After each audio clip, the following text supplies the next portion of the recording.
Good evening. Sean Rose, Deep South ELR. I'm going to try to start making more videos to explain what we do and why we do what we do, just to try to help, again, the newer shooters and just the ELR community in general, which is the goal of Deep South. We're coming off the 2025 Barrage of the Mirage down at Arena Training Facility. It was a great event. Loved having a bunch of new shooters on the line, and so we're going to do some more events geared toward newer shooters, but I also want to put out some videos and just some content that explains what we do. So if you're thinking about attending an ELR match, we're going to try to hopefully have some content that explains how it works. Before we do that, though, tonight I want to address a topic that's hot on everybody's mind, and it's something that the ELR community has never had a real consensus on, and that's everybody's favorite topic in ELR, which is scoring, right? ELR is a competition. We don't believe in participation trophies, so we've got to have a way to tell who's winning or losing, right? So tonight, talking about scoring.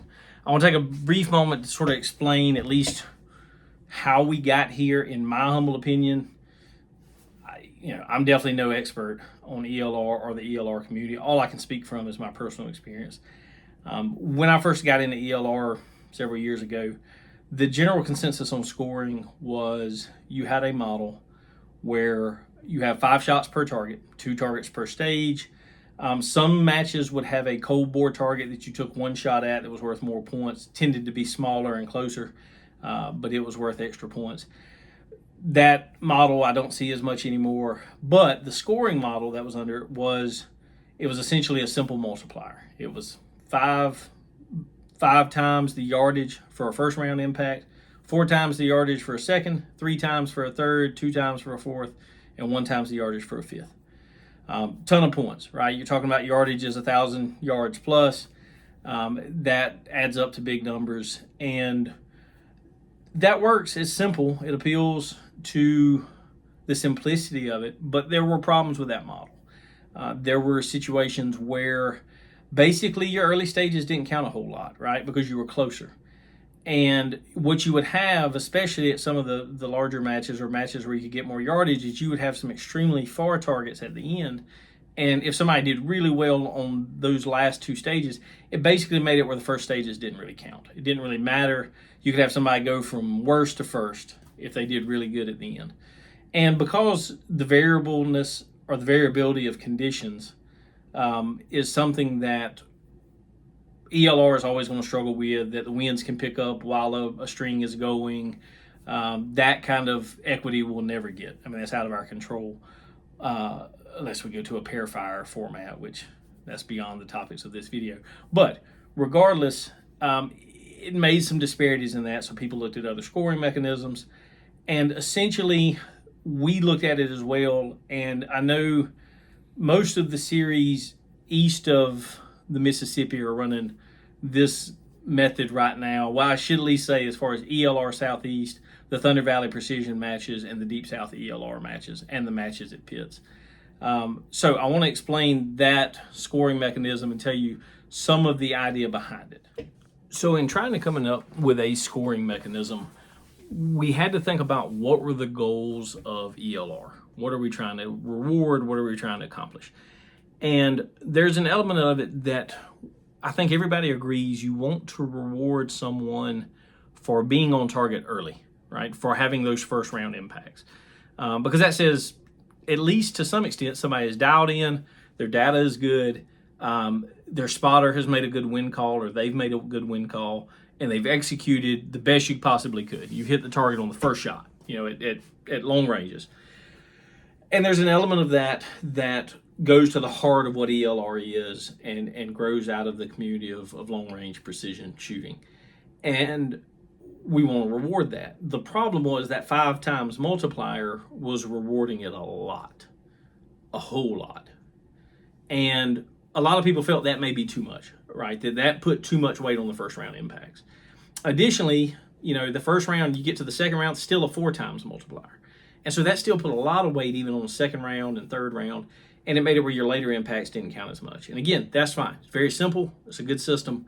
Had really high scores. There were ways to try to massage that and figure it out. The scoring in ELR is always going to be up for debate. So what we tried to do was say we want to reward first round impacts.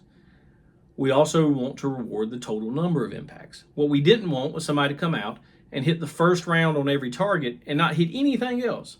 Basically get lucky, right, on the first round every time and still win the match or be even in the top 5.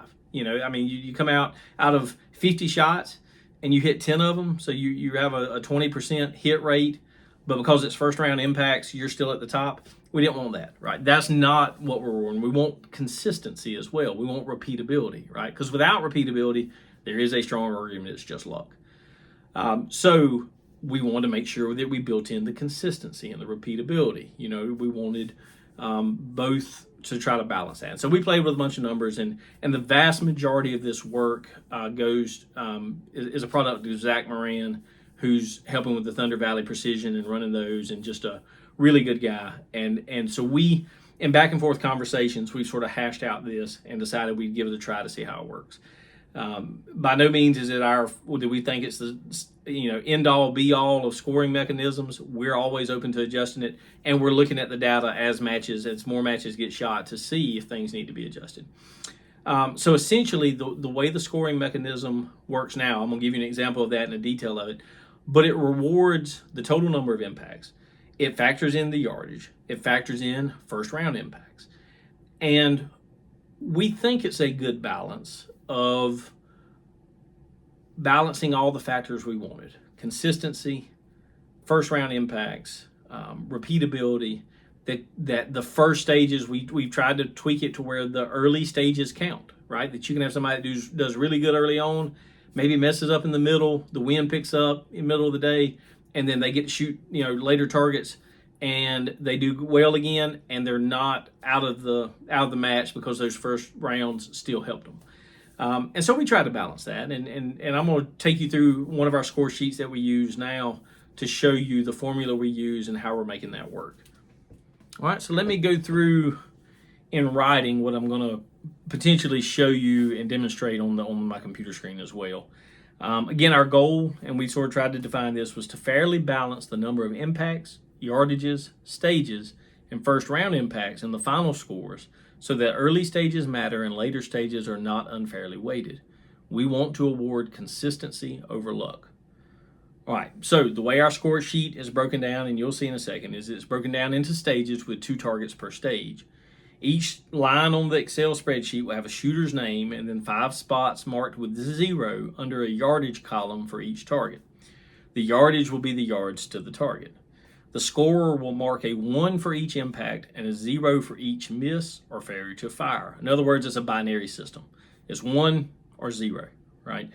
At the end of the 5 shots for each target, there'll be 4 columns, and you're going to see it on the spreadsheet: impacts, base, bonus, and total. Those are the 4 columns that you'll see the scores in. Impacts, the total number of impacts for that target. Base is the base score based solely on the formula. Bonus is the additional bonus points if there has been a first round impact. The total is the sum of the base plus the bonus for the total points for that target. And then that repeats for the second target of the stage and so on throughout the match, and it's all added together at the end for a match total. All right, so let's talk, and hopefully I'm going to show you on the Excel spreadsheet how this works, and seeing it makes it a lot clearer. Because again, we want our shooters to understand everything we do. We want to be 100% transparent, and we want people to understand it, because you can't trust something you don't understand, right? So I'm going to go through on my computer and show you an example with 3 shooters of how the scores could change. We're going to just focus on one stage because the principles are the same throughout the rest of the match. But this really makes a lot more sense once you see it. And so I think that's important to see it. All right, so let's get into the nitty-gritty of the formula real quick. You can sort of see I have a mock score sheet, or one of the versions we've used up here in the back. And it has, the shooter, the target, and then 5 spots to mark hits or misses. That's what your physical scorers will be doing, is marking that on the line while they're looking at the long shot target vision cameras. But I want to get in the actual formula. So what we're doing on our scoring is based on the goals that I've just talked about. This is the formula. So the base score, right? This is going to be the first column after impacts. You'll have impacts and then base score. The base score is based on the total number of impacts per target. It's not as concerned with the order of the impacts, right? For one impact out of the 5, it's the yardage times 0.3. So for 1,000 yards times 0.3, it'd be 300 points. For 2 impacts, it is the yardage times 0.6. For 3, it's the yardage times 0.9. For 4, it's the yardage times 1.2. And for 5, it's the yardage times 1.5. And you're about to see an example of this on the Excel spreadsheet, but just for 1,000, to keep it simple, 1 impact's worth 300 points, 2 is 600, 3 is 900, 4 is 1,200, and if you clean the stage, that's 1,500 base points, right? And then all those get added together. So if you add all those together, 3, 6, 9, 12, and 15, what's that? That's 4,500 points, right? That's base points, based solely on the impacts, the number of impacts, not the order. Now, let's talk about bonus points. Bonus points are, you earn those by first round impacts. So if you hit a first round impact, right? What we said, we wanted to reward those. So if you hit a first round impact, you're going to get a 20% bonus for every other impact you hit in that stage. And I know that sounds complicated for just a second, but you're going to see it on the Excel spreadsheet. But just to talk you through it real quick, which I'm going to do on this spreadsheet as well, is if I hit that first round, then for that first one, that's 1 impact. So at 1,000 yards, that's 300 points. But I also get 20% as a bonus of that. So that's 60. So 360 points. If I don't hit any other target at that stage, I have 360. I mean, that on that, any other impact on that target, I have 360 points for that target, the half of that stage, right? Because 2 targets per stage. So 360. If I hit again, whether it's the next shot or the last of the 5 shots, right? If I hit again, that's 2 impacts. That's 600 for the second impact. So that's 900 points. 300 for the first impact, 600 for the second impact. Add them together, 900. That's my base. Then I do my bonus. 20% of 900. That's going to be, what is that? 180. So I would have 1,080 points, right? And if I hit 3, so on and so forth. But the bonus points are going to be the 20% of the total of the base. So if you clean it, you get 20% of all 5, right? But as long as you hit that first one, you're good. Now, if you miss the first one, let's say, and we're going to do it in the example, you get 4, but you missed the first one. Well, that was 300, 600, 900, and 1,200, right? So that's 3,000 points, but you don't get a bonus because you missed the first round, right? So it's still rewarding the first round. Once you have total impacts, base, bonus of 20%, that's going to give you your total for the stage, okay? And then at the end of the total for that target of the stage, and then you're going to do that for each target, and you're going to add that up. That's your stage total, and that's going to go all the way. You do that for all 6 targets in a 30-round match. In a 5-stage match, it'll be for 10 targets. But you do that for however many targets you have, and that's going to give you your final score. So I'm going to show you on the Excel spreadsheet now. I'm also going to put a picture of the score explained in here. So if you want to pause the video and read through it, it's going to be right there where you can pause it. Okay? So let me get swapped over to my computer.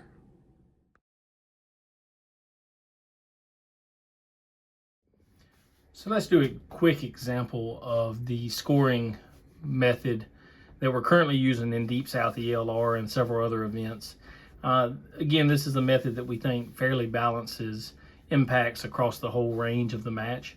But let me give you an example of what I've been talking about. So let's say this is our scoring sheet, right? So you've got, let's put shooter 1 in. Let's just pick a random name. How about Johnny Brown, right? And let's put shooter 2. Let's put Sean Rhodes. And then shooter 3, let's put somebody like Tina Williams, right? So you can see we've got yardages up here, 1,000 yards. And you can see up here the formula that we were talking about. 1 impact's 300, 2 impacts times 0.6, 600, 3 impacts is times 0.9, it demonstrates really easily with 1,000 yards. Right? So that's our thing. So when the score sheet is received, let's say Johnny Brown hits 1.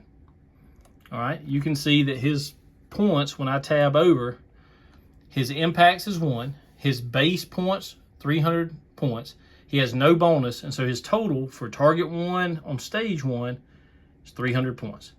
So let's say Sean Rhodes hits his first round, doesn't hit anything else, right? So he still has 1 impact. His base is 300 points. Again, 1 impact times 0.3, but you'll notice that I have a bonus of 60 points. That's because it's a first round impact, right? And so you get 20% times the first round. That's 20% times all the other impacts. So that's where you get 60 points. So my total on target 1 of stage 1 would be 360. Let's say Tina Williams cleans it. 5 impacts, right? You can see that it's tabulating as we're going over. So for 5 impacts, she got 300 plus 600 plus 900 plus 1,200 plus 1,500. So that's a total of 4,500. You take that total amount, 4,500 times 0.2, 20%, that's 900. So she gets a total of 5,400 points on target 1 of stage 1. That's the advantage of getting a first round impact, is you get a 20% bonus for all your additional impacts. That makes it where the first stages can still carry some weight, and you can't have someone that gets no impacts for the first half of the match and then gets lucky on the last stage and all of a sudden they go from last to third, right? We're trying to balance it to make this formula work where every stage counts for something, especially even if you shoot well early on. All right, so those are just one set of hypotheticals. You can see how it calculates. That is, and as you go over to target 2, you would have play all these hypotheticals out, right? But you can see that on the Excel spreadsheet, it automatically calculates those based on the formula. See, if I go back to 0, it automatically calculates that. So let me go back here, put 0, because 0 is just a miss and 1 is a hit, right? So we put all those back, that clears everything out. Again, the order of the impacts doesn't matter unless it's a first round impact. After that, you're just counting the total impacts.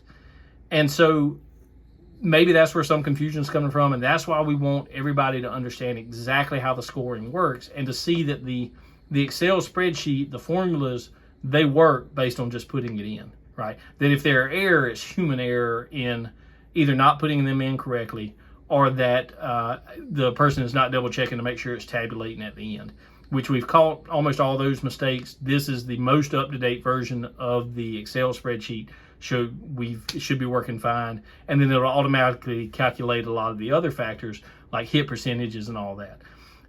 So this is just a demonstration of the different ways it could work with different shooters. All right, so we've been through the spreadsheet. Hopefully that gives you a little bit better understanding of what we're trying to do, of how the formula works. Hopefully it shows you that as long as the data is input in the Excel spreadsheet correctly, that you're going to get accurate results, right? At the end of the day, we want our shooters to both understand and trust the scoring system and the results, right?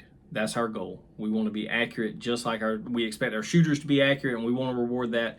We want to be accurate for y'all, all right? To the extent that errors are made, it's normally going to be in the input of the scores, and we are striving hard to prevent that through checks, double checks, triple checks. We also in the future are going to implement, and have in the past done, an arbitration period where any shooter can look at their score sheet, compare it to what's put into the Excel spreadsheet, and make sure it matches. Right? Likewise, either the shooter or the spotter or someone they designate is going to initial at the end of each stage their score sheet so that we can guarantee that they've had a chance to look at it and they've approved it. Now, we do run into issues where we can't spend a lot of time doing that, right? We can't have people not getting off the firing line because it's taken a long time to check the score sheets or to initial them, and that's keeping the next shooter from starting, and it's just taking too long. We're working on better mechanisms for that to make sure we can do it. The big thing is if there's a dispute, fine, we mark it, but we can't argue it right then. We can't stop the match because it's uncertain, right? we're going to have to move on and keep the match going, especially when we have a ton of shooters or we're fighting daylight or conditions. But we will have, during that period of arbitration, a chance to review that. Our goal is to make sure the first time the range goes cold after that, that if the match director and the scorer and the shooter spotter team are available, to go ahead and address it then and see if we can reach a resolution. If we can't then we'll do it at the arbitration period at the end of the match. We're going to keep revisiting that. We're trying to make that in a fair way. Ultimately, what the match director says is going to have to be the final say, right? Ultimately, we're going to have to get to that point where, based on whatever information we have, looking at the data available, the match director is going to have final say. So we're always going to be try to be fair. But there are just times that we've got to make a call one way or another so we can move on. Ultimately, we want you to understand it. We want you to trust it. We want to be 100% transparent because we appreciate the time and energy that goes into a match. And we at Deep South ELR want to make sure that people feel like they understand the system and that they can trust us, because we are trying to do the best we can. We want to make sure we put on fun, competitive matches, because at the end of the day, we love the sport. We love the sport of ELR, and we want to keep it growing. And if there are always fights, fusses, disagreements, it's not going to grow. It's not going to be fun. And ultimately, at the end of the day, people aren't going to do what's not fun. It turns into work, and I already got enough work, and I don't need more work. You're right. So we want to make it fun. If anybody, we also want to make it open for communication so that if anybody ever has questions about it, we're going to have it where you can reach out. This video is going to be shared on our Facebook page, but it's going to be on our YouTube page so you can rewatch it over and over. And if you have questions about it, we want to hear them, right? If we think we can make improvements in the future that'll better reflect the data we're getting at the end of the matches, that we do analyze this stuff to see how it goes. And we may play with some of the numbers, what the bonus points are worth, how we count it. We may change it altogether in the future, but I want people to understand it for now. As of 2025, this is what we're doing.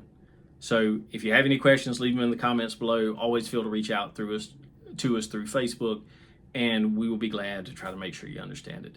Again, thank you for all our people that have come. Thank you for everybody that has questions about the ELR sport, anybody that's interested in it. We want to do everything we can do to facilitate you joining the ELR and being a valuable member of this community. It's a wonderful community that we believe in deeply, and we want to help grow it and make it better.